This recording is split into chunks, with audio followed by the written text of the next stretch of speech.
Hi friends, இன்றைக்கி நம்ம வீட்டில் மண்டே வந்து என்ன சமையல்னு பார்ப்போம். இது வந்து கருணக்கிழங்கு குழம்பு மண் சட்டியில் வச்சு ரொம்ப நாளாச்சு. எனக்கு ரொம்ப பிடிக்கும். சரி இன்றைக்கி வச்சுருவோன்னு வச்சுட்டேன். கருணக்கிழங்கு நறுக்கி வச்சுருக்கேன். கருணக்கிழங்கு குழம்பு. அப்புறம் இது சாதம் வெந்துக்கிட்டு இருக்குது. அப்புறம் இது வந்து சவுச்சவுக்கு கூட்டுக்கு வந்து பருப்பு வெந்துக்கிட்டு இருக்குது. சவுச்சவு நறுக்கி வச்சுருக்கேன். கருணக்கிழங்கு குழம்புக்கு வந்து சோம்பு வெந்தயம் போட்டு தாளிச்சிக்கேன். எண்ணெய் கொஞ்சம் நிறைய ஊற்றணும். நல்லெண்ணெயில் செஞ்சால் சூப்பராக இருக்கும் டேஸ்ட்டு. சின்ன வெங்காயம், பச்சை மிளகா, தக்காளி போட்டிருக்கேன்.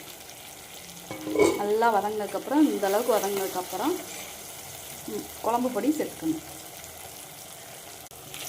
இந்த ஃபுல் வீடியோ நம்ம சேனலில் இருக்குது, உங்களுக்கு வேணா பாருங்கள். நல்லா அந்த எண்ணெயிலே வதக்கி விட்டுட்டு அதுக்கப்புறமா புளியை கரைச்சி ஊற்றணும். நல்லா எண்ணெயில் வதங்கிட்டு இந்த கருணக்கிழங்குல சேர்த்துக்குவோம். ஒரு நிமிஷம் கிண்டி விட்டுருக்கோம். இந்த குழம்புக்கு ஒரு அப்பளம் இருந்தால் கூட போதும், சூப்பராக இருக்கும். நல்ல காம்பினேஷன். முட்டை ஆம்லெட் போட்டுக்கலாம். நான் வந்து அதுக்கப்புறமா முட்டை ஆம்லெட் போடணும். இப்போ புளியை ஊற்றிக்குவோம். கரைச்சி வச்சுருக்க புளியை இது வந்து அரிசி கழுவுன தண்ணியில் வச்சுருக்கேன். உப்பு போட்டுக்குவோம். நல்லா கொதிக்கட்டும். தேவையான அளவு தண்ணி ஊற்றி நல்லா கொதிக்கட்டும். பாருங்கள், கருணக்கிழங்கு குழம்பு ரெடி ஆயிடுச்சு.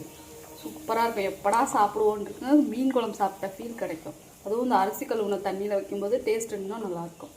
மண் சட்டியும் டேஸ்ட்டு கூடும். முட்டை ஆம்லெட்டை ஊற்றிக்குவோம். முட்டை ஆம்லெட்டை எடுத்து வச்சுக்குவோம். இந்த கருணக்கிழங்கு குழம்புக்கு முட்டை ஆம்லெட் சூப்பராக இருக்கும். எடுத்து வச்சுக்குவோம். சாதத்தை எடுத்துக்குவோம். கருணக்கிழங்கு குழம்பு எடுத்துக்கிட்டேன். இன்றைக்கி நம்ம வீட்டில் சாதம், கருணக்கிழங்கு குழம்பு, முட்டை ஆம்லெட், சவுச்சவு கூட்டு. இதுதான் லஞ்ச். காலையில் டிஃபன் வந்து சாமை கிச்சடி, தேங்காய் சட்னி. அப்புறம் பிரேக்கில் சாப்பிட ஆப்பிள் நறுக்கி வச்சுருக்கேன். ஜூஸ் போட டைம் இல்லை, அதனால் ஆப்பிள் பீஸாக நறுக்கி வச்சுட்டேன். இன்றைக்கி நம்ம வீட்டில் லஞ்சும் பிரேக்ஃபாஸ்ட்டு தான் ஃப்ரெண்ட்ஸ். இந்த வீடியோ பிடிச்சா லைக் பண்ணுங்கள், ஷேர் பண்ணுங்கள், சப்ஸ்கிரைப் பண்ணுங்கள். பாய். அடுத்த வீடியோவில் பார்ப்போம்.